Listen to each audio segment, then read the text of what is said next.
Hello! It's me again, back with another summary. This time we've come to week 10, pneumonia. And I just spent like 3 hours making this. LOL! But at least it's done, and I've revised it, and I kind of know what I'm talking about, so let's get started. No, not lung cancer. Not allowed to look at that. Pretend you didn't see it. You'll see that in the next video. Alright, so starting with pneumonia. Pneumonia is an infection of the lung parenchyma that can result in a bunch of bad things, mainly consolidation, but we'll go through that in a bit. And there are a bunch of risk factors for it. Big one is being over 65 years of age. It's because, things are deteriorating, you're getting old, you're a bit immunocompromised. If you smoke, bad. You're damaging your mucociliary escalator, and you're damaging your suppressing your immune system. So you can't, protect yourself against the pathogens that are coming in. Similarly, if you're on immunosuppressants such as corticosteroids, you're also going to have reduced inflammatory response, which is going to make you more susceptible to pneumonia. If you drink alcohol, if you have a pre-existing lung disease, for example, chronic obstructive pulmonary disease, such as emphysema, if you're immunocompromised, such as post-transplant patients, if you have an upper respiratory tract infection, tuberculosis, or occupational exposure. For example, if you work in the mining industry or the farming industry or you're a hairdresser, you're more at risk. So, signs and symptoms of pneumonia. Pneumonia usually will present with these cardinal symptoms: fever, because you're having an infection, fatigue and malaise, a cough, which may or may not have sputum, and we'll go into which types have sputum and which types don't in a bit. And importantly, pleuritic chest pain, which means that there's pain when you breathe. And this is usually indicative that there's involvement of the parietal pleura, as the parietal pleura is innervated by intercostal nerves, which can sense localized pain, as opposed to I'm not even going to go into that. I can't remember my anatomy. So what someone might come in with besides these symptoms, of course, we have our clinical signs, which are things that only a clinician can measure. So you'd have hypoxia, tachypnea, tachycardia, and a fever.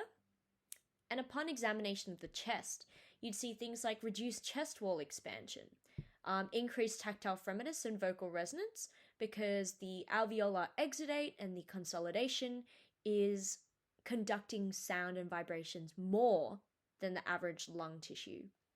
However, you'd find that the chest wall would be dull to percussion, again because there's not as much resonance, because there's less air in the lung due to consolidation. And your breath sounds would be bronchial, loud, and harsh, as opposed to vesicular. There are a bunch of different causes for pneumonia, and the most common are usually bacterial, followed by viral and fungal.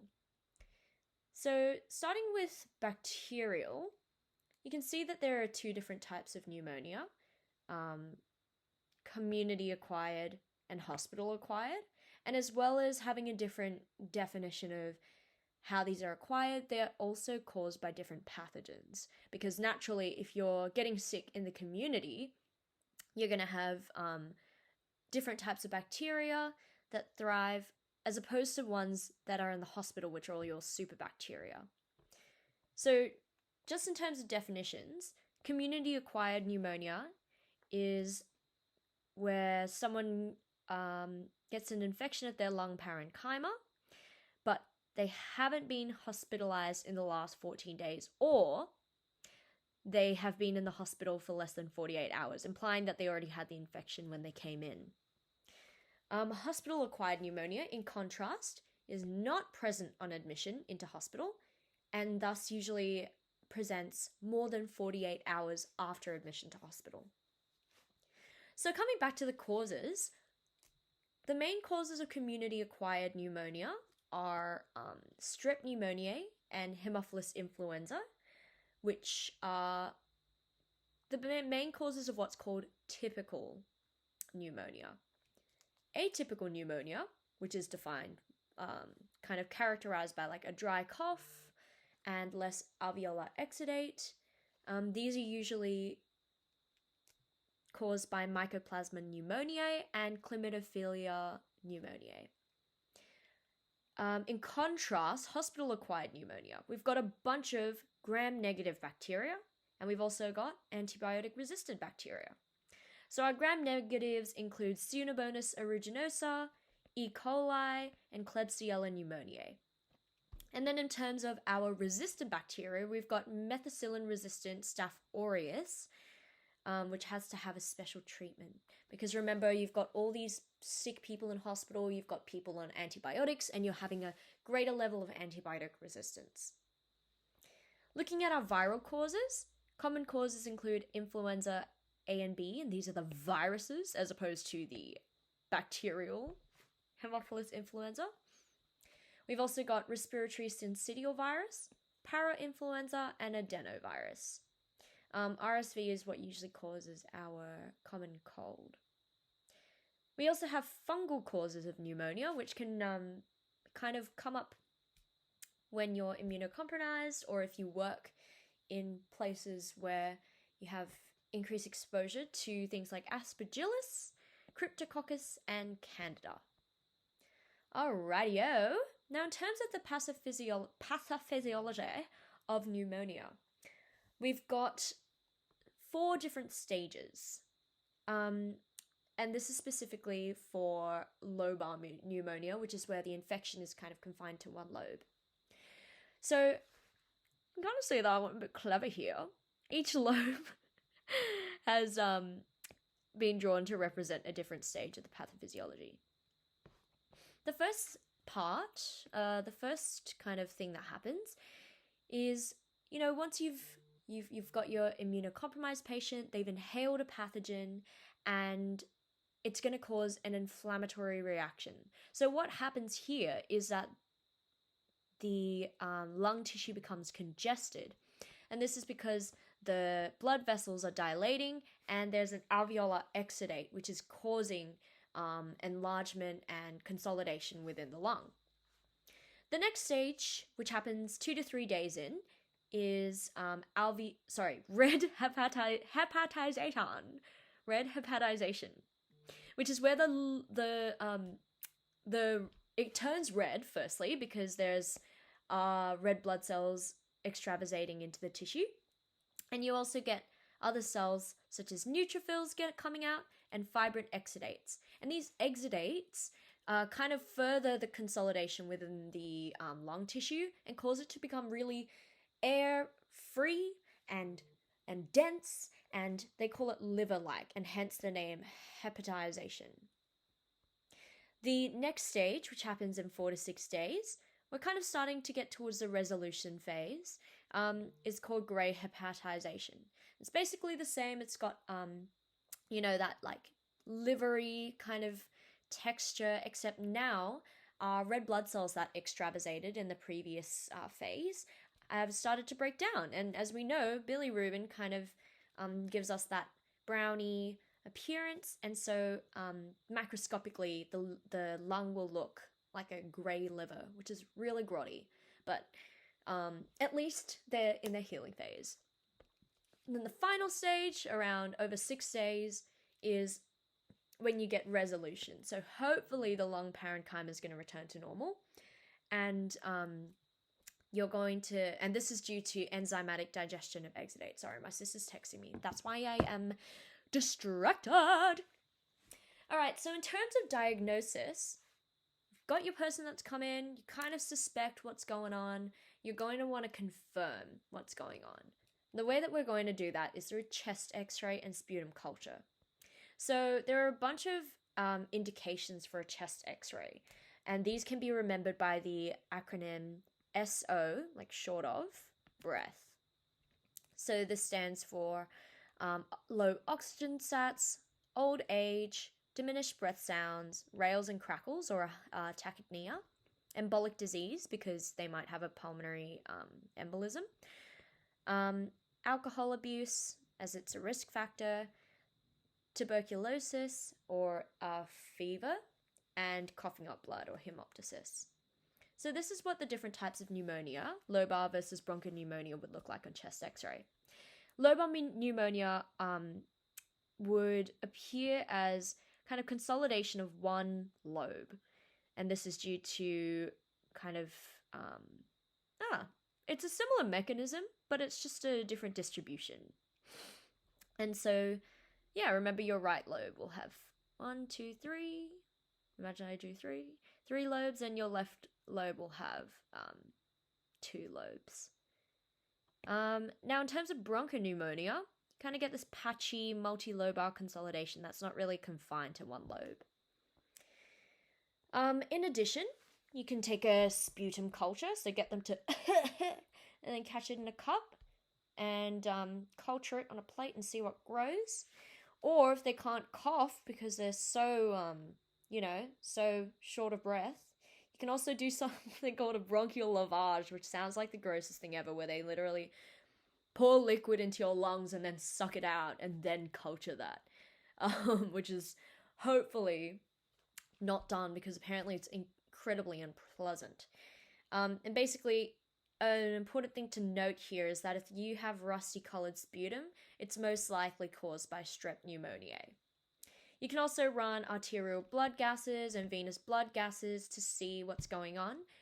They'll most likely be in respiratory acidosis due to the decrease in breathing. But you can use that to kind of determine whether or not they're compensating. There are a couple of other things that can help differentiate between a viral and bacterial disease. So a bacterial disease is usually fast, it's persistent in duration, you get high fever and chills, a purulent discharge, and you'll usually get exudate, for example, over your tonsils, and chest pain and shortness of breath. So these are pretty localized symptoms. In contrast, your viral symptoms are a bit more systematic and a bit more mild. So your onset is 2 to 3 days, duration is up to 10 days, your temperature is a bit lower, you still got a fever, your discharge and sputum is going to be more watery and clear. You're going to get things like cough and coryzal symptoms, sneezing, and redness. Redness you don't really get as much in bacterial infection. And this is redness of the upper respiratory tract. And the cough is going to also be more dry and less productive. And yeah, so an alternative is if you get atypical pneumonia, it's caused by the bacterium Mycoplasma pneumoniae, but instead of getting your, purulent exudative discharge, you get very little sputum, no consolidation, and a dry cough. So that's just another pneumonia that might turn up. So to assess the need for treatment, whether or not this person needs to come into hospital, and how likely they are to die, aka mortality, we can use a couple of different systems. So the first one to note is, actually these ones should kind of be swapped around because this relates to this. But the Pneumonia Severity Index, or the PSI. So the PSI takes into account a bunch of factors. It takes into account your age, your physical findings, which I'll outline here, your coexisting illnesses, and your lab and radiographic findings. So coming back to this, your SMART COP is helpful in physical assessment of a patient to kind of assess their severity and whether or not they should be kept as an outpatient or whether they should be brought into hospital. So you get your low blood pressure, multilobar chest x-ray involvement, low albumin, increased rest rate, tachycardia, confusion's a big one because it's indicative of advanced disease and hypoxia, and obviously oxygen sats being low and acidosis. So if you get a certain score, like each of these roughly adds up to 1 point, except I believe, look, I'm not going to give you false information. A couple of them give 2 points. But basically, when you add it all up, it tells you whether or not this person should be an outpatient or whether they should go into hospital. Okay. Another measure that can be used to determine severity is CURB-65. This stands for confusion, high urea, high respirate, low blood pressure, and an age of 65 or older. And then once you've assessed them, you brought them in, and you're going to manage their pneumonia. The mainstay of treatment is through antibiotic therapy. So when you've got community-acquired pneumonia, remember you have these, you've got your strep pneumoniae and Haemophilus influenzae. And what you're going to do is you're going to give them a penicillin, which is a beta-lactam, and for atypical cases, you can give them doxycycline. If they have moderate levels of pneumonia, you can give them benzylpenicillin. And if it's severe, you can give them ceftriaxone, which is a third-generation cephalosporin. And of course, sorry, I didn't mention, but the assessment of whether they're mild, moderate, or severe can be done using these parameters. And then if they have hospital-acquired pneumonia, you've got things like your gram-negatives, and you've got things like your methicillin-resistant Staph aureus, or MRSA. So you're going to give them amoxicillin plus clavulanate, which is our beta-lactamase inhibitor, because if you just give them amoxicillin, they're probably just going to pump it out. And then if you detect that they have Pseudomonas aeruginosa, you can give them gentamicin. As well as the antibiotic treatment, you're also going to give them supportive care in the form of oxygen, ventilation or positive airway pressure, IV fluids to manage any dehydration or low blood pressure, analgesia, although it's important to note here that often morphine is given, but sometimes it can be dangerous to be given because it does depress your respiratory function. You can also drain any effusions using a chest drain, and in the long term, after you've kind of admitted them, after they're an outpatient, you need to manage their nutrition and control their comorbidities, such as diabetes and any other immunosuppressive diseases. So yeah, that's pneumonia, and that was actually really useful to revise for me as well. So hope that helps. Thanks again, and hope you enjoyed. This is Valentina Boy signing out.